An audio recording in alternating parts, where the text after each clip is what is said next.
ერთი ემიგრანტი დედა ჯობია მთელ ნინოწინოსას თავისი მოპარული მილიონებით, რომელიც სახელმწიფოს და ზუსტად ჩვენი ემიგრანტებს მოპარა.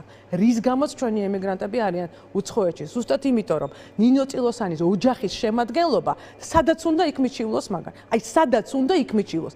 ფეხით მივალ და აი ამ კლანის სასამართლოში დავამტკიცებ და ვილაპარაკებ იმაზე, როგორ მოკპარეს, პირიდან ამოგვაცალეს ისე ლარები, რის გამოც ჩვენი ემიგრანტები უცხოეთში მუშაობენ. და ისინი ამ ხალხს ეუბნებიან, რომ ჩამოდითო, ნახეთო, საკუთარი თვალით შეადარეთო ქვეყანაში რა ხდებაო?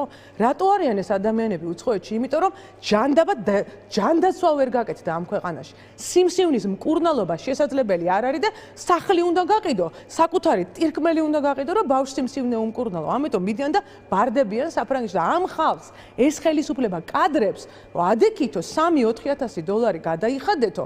ჯერ ეს ერთი იქიდან დავიწყოთ, შრომითი უფლებების მდგომარეობა კარგი არ არის ჩვენი თანამოქალაქეების, ხო? ხელები უნდა ვუკოცნოთ. ყოველ წელს 4 მილიარდი დოლარი შემოდის ემიგრაციიდან საქართველოში და იმედი მაქვს, რომ ეს 34,000 ადამიანი, რომელიც შარშან არჩევნებზე მივიდა, მათ შორის ოცნების მომხრეები, აი იტყვიან, რომ გამიხმეს ის ხელი, რომელმაც ქართული ოცნება შემოხაზა ბიულეტენს.